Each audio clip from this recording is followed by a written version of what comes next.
అందరికీ నమస్తే. అసలు ఢిల్లీ వాళ్ళతో రేవంత్ రెడ్డి సంబంధాలు ఎక్కడి దాకా వచ్చినాయి?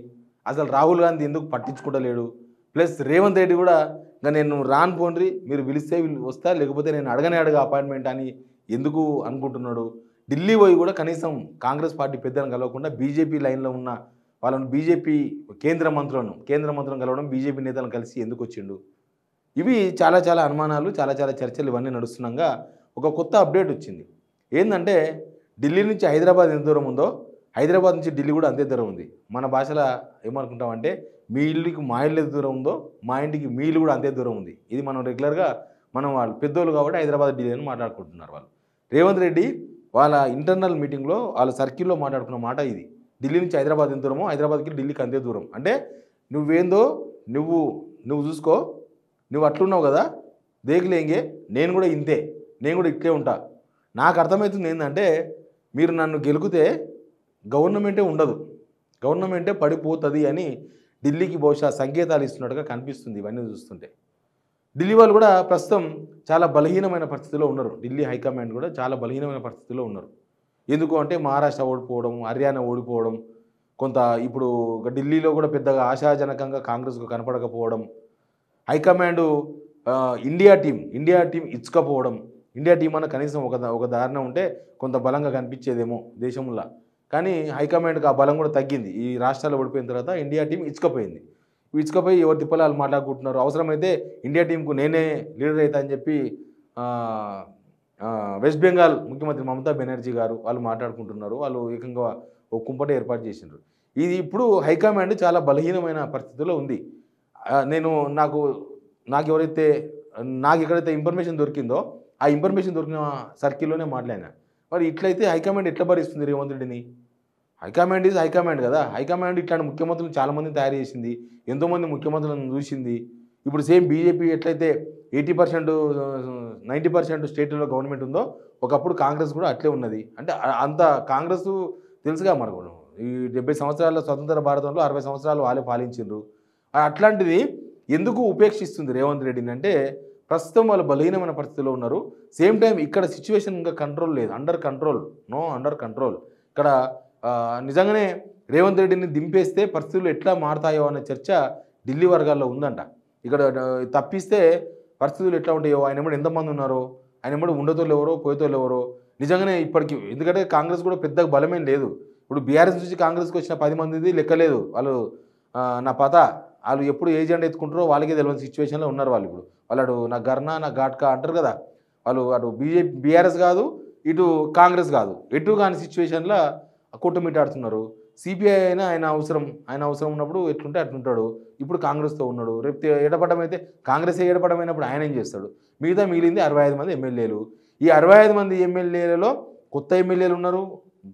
ఓకే, పొంగులేటి శ్రీనివాస్ రెడ్డి డబ్బులు పెట్టి గెలిపించుకున్న వాళ్ళు దగ్గర 18 మంది ఎమ్మెల్యేలు ఉన్నారు. ప్లస్ కొంత పార్టీ సిద్ధాంతాలకు కట్టుబడిన వాళ్ళు చాలామంది ఉన్నారు. ఈ మొత్తం ఎమ్మెల్యేల్లో అసలు గాంధీ భవన్ మెట్లెక్కని వాళ్ళు చాలామంది ఉన్నారు.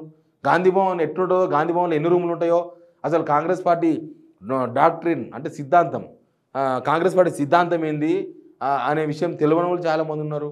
కాబట్టి ఇక్కడ అంతా ఏం నిర్ణయం తీసుకుంటే ఇక్కడ ఎట్లాంటి పరిస్థితులు ఉంటాయో అనే ఒక టెన్షన్, ఒక గందరగోళమైన పరిస్థితులు హైకమాండ్కి అయితే కనబడుతున్నాయి. వాళ్ళు ఇక్కడ ఉన్న సిచ్యువేషన్ అంతా తెలుసు వాళ్ళకి. కానీ ఇక్కడున్న పరిస్థితులను ఇండైరెక్ట్గా రేవంత్ రెడ్డి ఢిల్లీకి చేరవేసే ప్రయత్నం చేస్తున్నట్టుగా కనిపిస్తుంది. ఇక్కడున్న పరిస్థితులు ఏంటంటే, నన్ను గనక మీరు ముట్టుకుంటే, నన్ను గనక మీరు జరిపితే మీకు ఇక్కడ గవర్నమెంటే ఉండదు, గవర్నమెంటే కుప్పకూలిపోతుంది అనే సంకేతాలు ఇస్తున్నట్టుగా కనిపిస్తుంది. అందుకే ఇప్పటిదాకా పార్టీ హైకమాండ్ను ఎదిరించింది కేవలం వైఎస్ జగన్మోహన్ రెడ్డి మాత్రమే. మిగతా వాళ్ళు ఎవ్వరూ వ్యతిరేకించలేదు. పార్టీ హైకమాండ్ లైన్లోనే ఉంటారు వాళ్ళు. పదవులు ఇచ్చినా ఇవ్వకపోయినా, ముఖ్యంగా ముఖ్యమంత్రులు అనేవాళ్ళు మనం చూడలేదా? కిరణ్ కుమార్ రెడ్డి, మనకు ఉమ్మడి రాష్ట్రం లాస్ట్ ముఖ్యమంత్రి కిరణ్ కుమార్ రెడ్డి కూడా ఆయన సమైక్యవాదం వినిపించిన ఫైనల్గా అధిష్టానాన్ని నేను ఒప్పిస్తానని మాట్లాడండి తప్ప, నేను అధిష్టానాన్ని ఎదిరిస్తాను కిరణ్ కుమార్ రెడ్డి మాట్లాడలేదు. అట్లాంటిది రేవంత్ రెడ్డి హైకమాండ్తో అన్టచ్ ఉండేందుకు ప్రయత్నం చేస్తున్నాడు. హైకమాండ్తో తాడో పేడో తేల్చుకుందాం, వాళ్ళు గెలకనంత వరకు నేను మంచిగానే ఉంటా, అవతలోడు కత్తి తీస్తే నేను ఖడ్గం తీస్తా అన్నట్టుగా రేవంత్ రెడ్డి వ్యవహరిస్తున్నారు అనేది కాంగ్రెస్ పార్టీలో బాగా చర్చ జరుగుతున్నది. ఢిల్లీకి ఉన్న ఎమ్మెల్యేలు, లేకపోతే కాంగ్రెస్ పార్టీలో ఉన్న మంత్రులు, సీనియర్లు అందరూ కాంగ్రెస్ హైకమాండ్తో టచ్లో ఉండరు. వాళ్ళు ఎవరికి సంబంధం లేదు. ఇప్పుడు పొన్నం ప్రభాకర్ అన్న ఉన్నాడు, ఆయన ఢిల్లీకి పోయేది లేదు, హైకమాండ్ కలిసేది లేదు, ఆయనకి ఏమైనా ఉంటే ఇక్కడ మాట్లాడుకోవాల్సిందే, అంతే తప్ప ఆయన ఢిల్లీ పోయి లాబీ చేసే పరిస్థితిలో లేడు. సేమ్ అట్లానే చాలామంది ఉన్నారు, వేల మీద లెక్క పెట్టేంత మంది మాత్రమే హైకమాండ్తో టచ్లో ఉంటారు, అప్పుడో ఇప్పుడు మాట్లాడుతుంటారు, వాళ్ళు కూడా వీళ్ళకే ఫోన్ చేస్తుంటారు, ఇక్కడ నుంచి రిపోర్ట్స్ అడుగుతుంటారు, రిపోర్ట్స్ ఇస్తుంటారు, వీళ్ళు ఢిల్లీ పోయినప్పుడు కూడా పోయి కలుస్తుంటారు.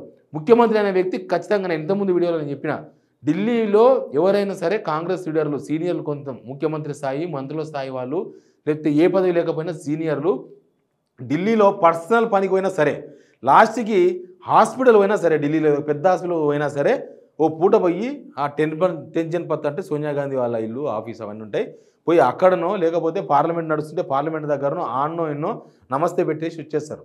కనీసం ఆ సాంప్రదాయం కాంగ్రెస్లో ఉంది.